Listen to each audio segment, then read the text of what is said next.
this is what I do. I put a voltage source. I put a resistor. I'll put a current source. I'll make that go up. I'll put a resistor.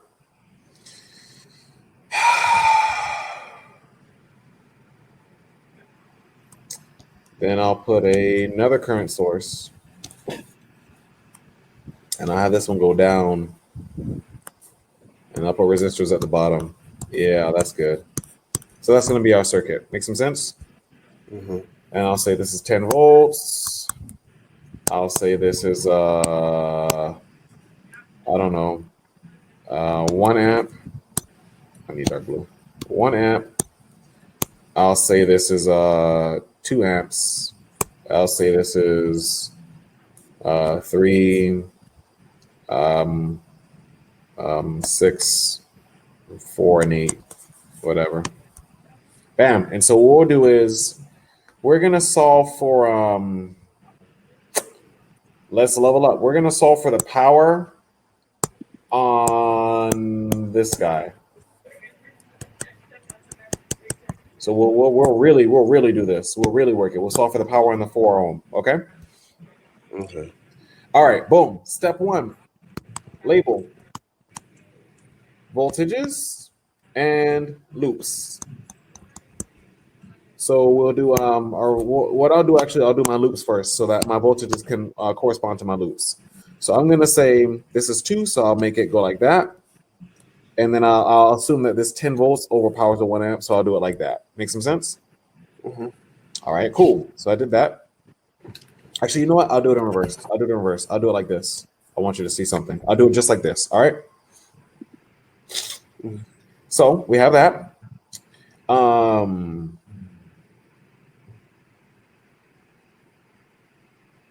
Then what I'll do is I'll leave my voltages that go with it. So this goes from plus to minus. This goes from plus to minus. This goes from plus to minus. And this goes from plus to minus. Do you see why I put those like that? Yep. Now, here's the thing. I'm going to tell you like this. If you do not have this passive sign convention established, guess what you're going to get? Negatives. A negative. And if you don't automatically know that that's going to become negative, you're going to get the answer wrong. That's why every time I do this, I don't care how these loops are drawn, but my voltages have to make sense on the loops. This is going this way, so I've got to do plus to minus like that. If I don't do plus to minus like that, let's say I did like that, automatically I have to know that whatever number I get, I got to put a negative on top of it for no other reason than the fact that visibly that needs a negative. There's no mathematical reason to actually put it outside of the fact that visibly, because of the convention, I need to put a negative. And that right there is going to destroy so many people. So to dodge that, I automatically just always do my voltages exactly in line with how my loops are drawn. Make some sense? Mm-hmm. I ain't trying to kill myself. Negatives are the bane of everybody's existence once you know what you're doing. So I label my voltages, I label my loops. Step 2, we're going to use the current source. Equations for current sources. We have 2 of them, so we'll need 2 equations. All right. So first we say we'll do the I2 or the 2 amp. So the 2 amp has let's call this one A and let's call this one B. So which current is the 2 amp source touching? Which current is this one touching? Is it touching IA or is it touching IB? IB. IB, good. So I'll say IB equals 2 amps. Because IB is going down, it's going in the same direction, so it's positive. Make some sense? Mm-hmm. Great. So we now know IB automatically. Our goal now is to figure out what IA is going to be. Obviously, it's not going to be that simple. So we'll do the 1 amp. And now we look at the 1 amp source. Is the 1 amp source touching IA, IB, or both of them? Both of them. It's touching both of them. Can you tell me what the equation would be to get the 1 amp? So I feel like it would be IB minus IA, or would it be a double negative? Not even double negative is not wrong, but don't say double negative. Look at it like this. IA is going up through it, right? And 1 is going up, so they're in the same direction. So add them up together. Yes, IB is also going up, so they're both going in the right direction, so you have to add them. So IA plus IB, because they're both synergistic, equals the 1. And it's all positive because the 1 is in the same direction as both of them. Make some sense? And so that's how you build that. You see how I have an equation here, and it's not this is an answer, and this one's not an answer? That's a super mesh. That's how you know you get a super mesh. It's not solved. What exactly is a super mesh? I'll show you. Not solved. Need a super mesh. Remember, this is the sister technique of no voltage. So everything that happens at no voltage can happen in mesh current. So just like how you can combine 2 nodes to get a super node, you can combine 2 meshes to get a super mesh. Make some sense? Yeah. But what we did, we needed to find 2 equations. We needed to find our equations for our current sources. We did one equation. We did another equation. This one doesn't solve, so it's an automatic super mesh. So what does that look like on the circuit, though? Because it's nice to know from an equation, but I'll say it like this. Whenever you have this situation where 2 meshes are touching 1 current source, that's going to be a super mesh. That always turns into a super mesh. When 2 meshes touch 1 current source, I'm not saying this. I'm not saying the voltage source. Forget the voltage source. When 2 meshes touch 1 current source, you get a super mesh, okay? All right, so now we need that super mesh, but the super mesh, it falls perfectly in line with the step 3, okay? So we got to do KVL on all other loops. In this situation, it just so happens to be the super loop. You follow me? Yeah. Or the super mesh loop. So the super mesh loop, if A is on the left hand and B is on the right hand, the super mesh loop is going to be both of them together. You see that? That's your super. And I'm just going to have it go in that direction. Make some sense? I'm going to have it start at the bottom of the voltage source and go all the way around both of them, okay? All right. So for the super mesh, we're going to start with this guy. Mind you, it's a voltage source. And so we're going to go, I'm starting here and I'm going plus. So minus the plus is going to be positive, and that's 10 volts. The voltage sources go into the equations as numbers, okay? Just like how in, we didn't see it in the last example, but just like how when you're doing no voltage, the current sources go into the equations as numbers, it's the reverse for mesh current. The voltage sources go into the equations as numbers. But you see how I'm just kind of flipping voltage and current around for these two? It's because I know what I'm doing, so flipping the voltage and current around doesn't mean anything to me. But as a student, if you haven't practiced the mess out of this, if you haven't mastered one of them, flipping those terminologies, you're going to do it wrong by mistake, and you're going to do it. You can't help it. That's just the way it is. But that's not the point. We are now here on the circuit, so we're going to go from minus to plus, which is a rise, and that's going to be the voltage on 3. Then they're going to go from plus to minus.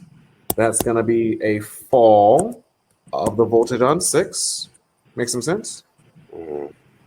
Then you're going to fall again.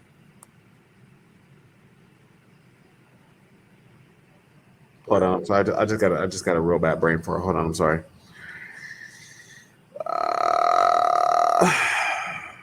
Shoot.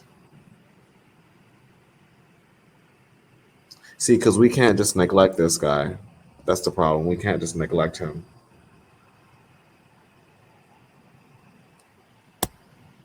Yeah, so I just ran myself into a weird little. I got to think about it for a second. Hold on.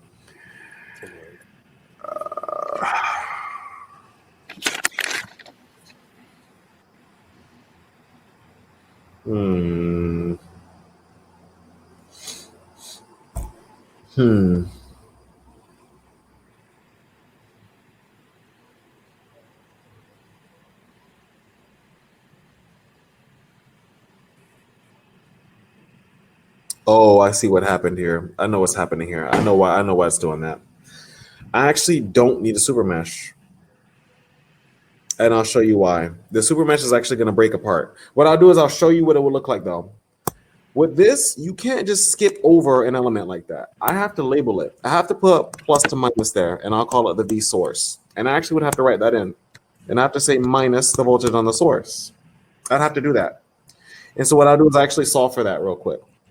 Then I go from here to here, and that's going to be minus the voltage on the 8. And then from here to here, which will be plus the voltage on the 4 equals 0. Make some sense? Mm-hmm. And now I have to, of course, write. So do you ignore the 1?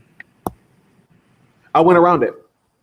I went straight around it. I went all the way around it. I never passed through it. That's what the SuperMesh does. It doesn't use the 1. It goes around the 1. Okay. So each of these is going to get rewritten now in terms of current. So I'm going to have 10 V plus my V3 is touching IA, right? Mm-hmm. So it's going like that. So that's going to be IA times 3. Minus my V6 is touching IB. So that's going to be IB times 6. This VS actually has to stay like that. I can't do anything with it, and I'll show you in a second what happens. Because I can't rewrite the voltage source in terms of IR. It's not a resistor, so I can't do that. So I have to leave it as VS. Minus V8. 8 is touching IB. And so I'll do IB times 8. And then last but not least, I do my plus V4. V4 is touching IA times 4 equals 0. And now let me show you something. We're gonna focus our attention back on this right here, because I kind of messed you up. I said we needed a super mesh and I wasn't paying attention. I'll say it like this. Normally, we would need a super mesh. Normally. Mm-hmm. But the thing is, it says IA plus IB equals 1, but I know IA. So it automatically solved out. I messed us up. Mm-hmm. You see that? I thought about that, but I thought maybe they were just two separate things. I was like, couldn't you just put IB in? No, you caught it before I did. I just didn't catch it. IA has to be -1. It has to be -1. But the cool thing is, basically what that means is I've already solved for it. I've already figured out IB and IA, which means that I can now use the super node to solve for VS. You see how that works? Yeah. And so in this case, I will tell you what just happened here is not normal. Normally you need the super mesh and it would create one equation and a second equation you solve together to find IA, but because it devolved and it simplified, they're not gonna solve together to find that. What I'm gonna do is I'm gonna use them explicitly to solve for my VS. Make some sense? Mm-hmm. And so that's how that works. So let's solve for VS, and then we can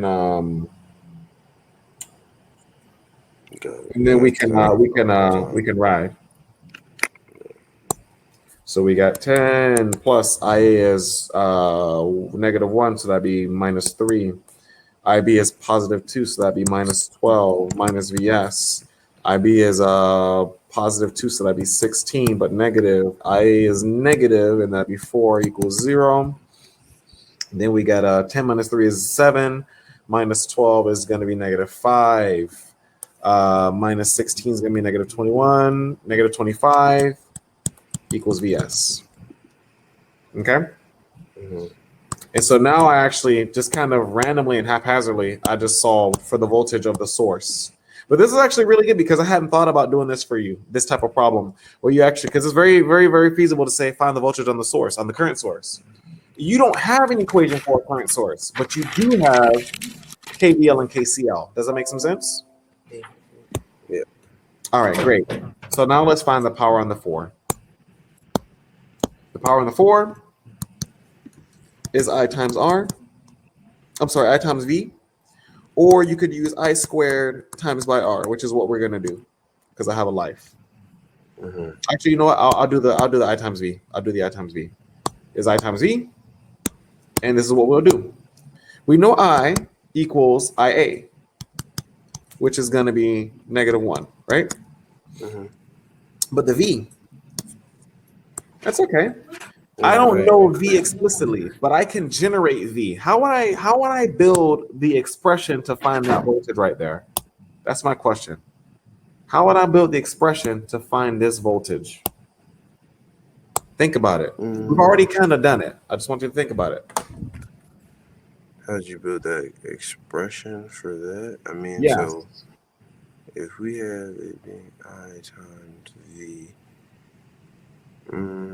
I mean, we know do we know the voltage? We don't know we know the voltage across 4, right? The voltage would be I times R. So wouldn't you just multiply I times R again? That's why you'd be having like power is I squared Yes, you times said R. it. No, you said it. That's right. It's I times R. -1 times my R, which is 4.